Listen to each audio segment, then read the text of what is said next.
Hi friends, this is Joe, and you're listening to episode number 173 of the Dekahedron RPG podcast. Today we are talking about a common GM pitfall, and that is having too much color in your campaign. Is that really a thing though? Too much color? No one wants a bland campaign, right? But it's like that old saying, moderation in all things. It's like when you're cooking a dish. A little bit of spice can be flavorful, but if you add too much, it completely makes an uneatable mess. So let me give you an example. Imagine that the players are sitting around a table and they're making plans about how they're going to scale the mountain and sneak into the giant's lair atop of the Glimmer Peak mountain. All of a sudden, one of the player addresses the GM. Hey, what time of year is it? The GM just looks at the player, maybe even a little smugly, and says, oh, it's the 19th day of Fairy Song. Now, the player's never heard of Fairy Song before. Their immersion is, bam, completely broken, right? No longer are they in the character's mind space planning this thrilling heist. Now they're trying to understand something that their character would fundamentally know.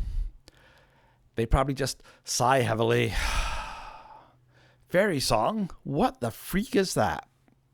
At this point, the GM all but cackles with glee. He whips out his campaign roll notes and he starts reading from them. Eons ago, when the first Elven Queen was coronated, there was a great gathering of representatives of all the peoples, fey folk and mortal alike, except for the fairies. The fairies never came.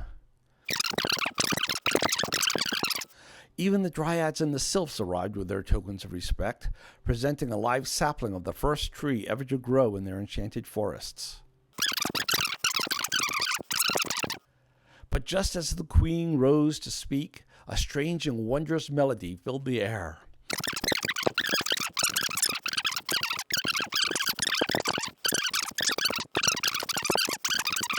From that day forward, the month of the Queen's coronation was named Fairy Song to honor the gift of the fairies, a gift greater than any material treasure. Each year during this month, the elves and their allies commemorate the event with songs and music, hoping to echo the fairies' gift and keep their spirit alive in the hearts of all. By this point, the poor player is almost asleep at the table, right?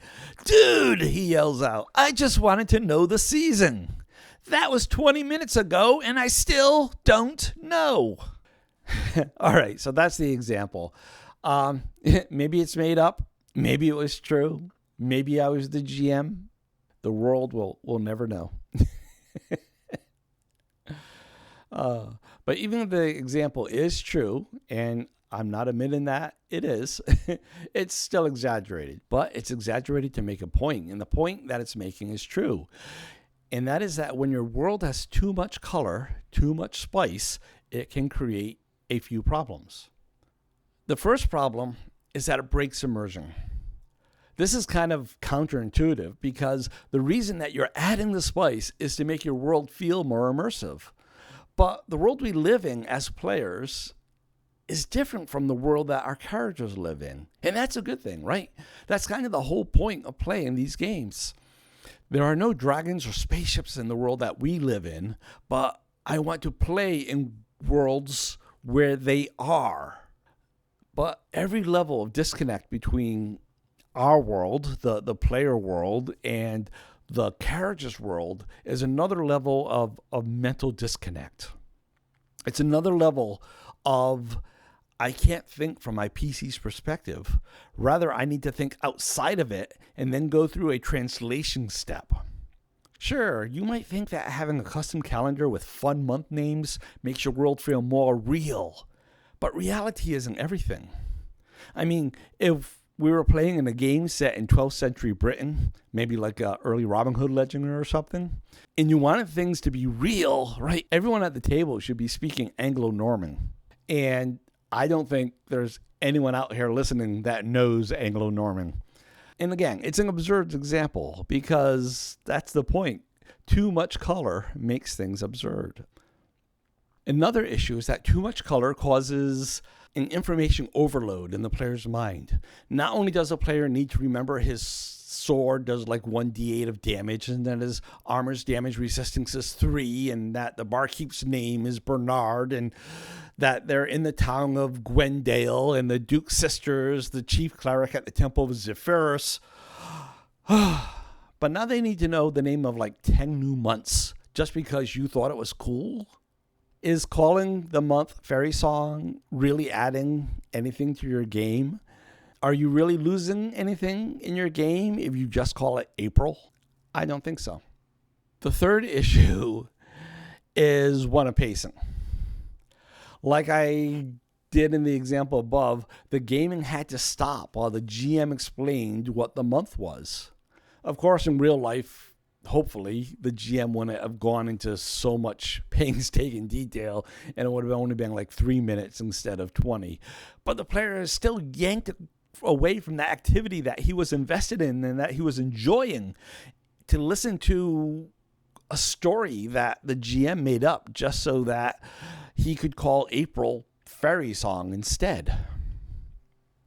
This is why, as I've said many times in other episodes, I don't play in other people's worlds. By that, I mean I don't run games in Greyhawk or Forgotten Realms or Troll World or Gloriantha or Traveler's Third Imperium.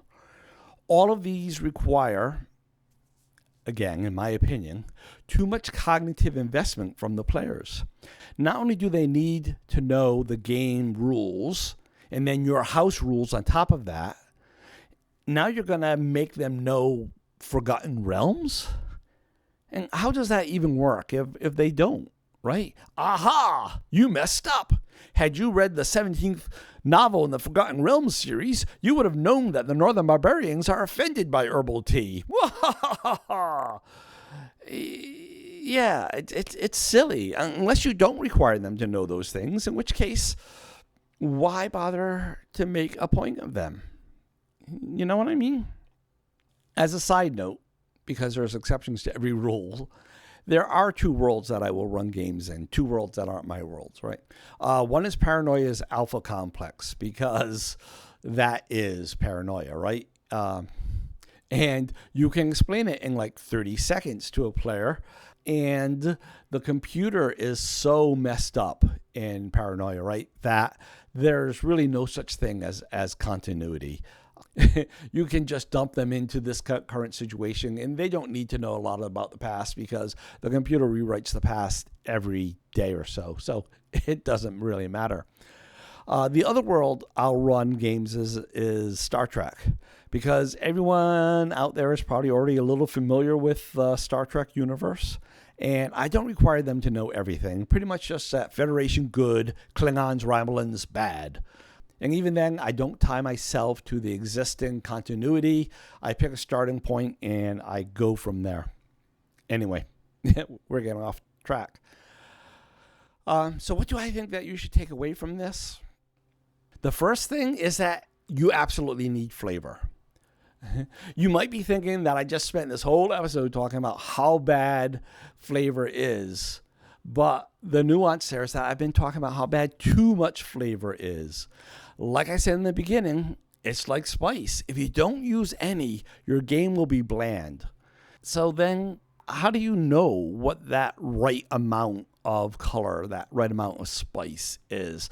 So that's trickier. The first thing, it comes with practice. But the biggest thing you can do is read the table. If your players look bored or disengaged, then you probably need to add some spice. If their eyes glass over every time you talk about some bit of the setting, like its history or background or whatever, then you probably need to ease up a little and not use as much.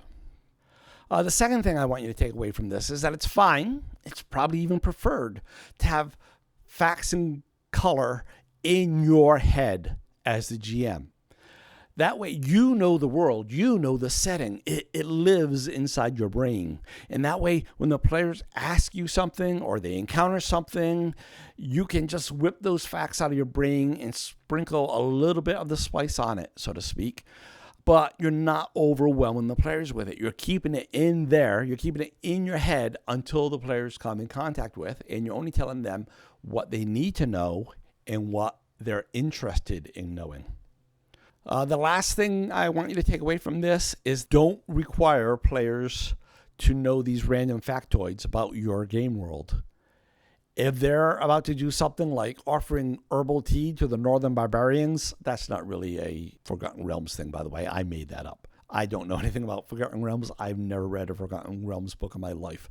But yeah, if they're going to do something like that, just let them know. Something like, before you do that, your character would know that the Northern Barbarians think that herbal tea is the devil's work, right? That way you are letting them know when they need to know it about the facts of the world that they need to know. The other thing is that, when the players are talking amongst themselves and they're making their plans, I'm listening. And I will tell them, like, if they're making an assumption about the world that's wrong and making their plans, I will tell them at that point rather than, let them engage in the plan and then say, whoops, this, right? Let them know up front. So that's it. That's really all I had to say. This episode was based on a blog post that I made 10 years ago, actually 10 and a half years ago now. Wow, time flies. But I was inspired to revisit it last year by an episode of Evil Jeff's Meanings and Musings podcast. It's on hiatus right now, but it's a great podcast, and you should follow it. Definitely look it up, Minions and Musings. Evil Jeff's a great guy, and he talks about his gaming experiences, some of which I agree with, some of which I don't, because we're different people, and different people think different things, right? But in that episode, he was talking about this calendar that he was creating for the shared world campaign setting that he was doing with somebody whose name just flew out of my mind. And when he was talking about like this calendar, suddenly this whole fairy song fiasco came to my mind. I was like, oh, I've been here, I've done that. And I was like, I should dig up that old blog post for an episode.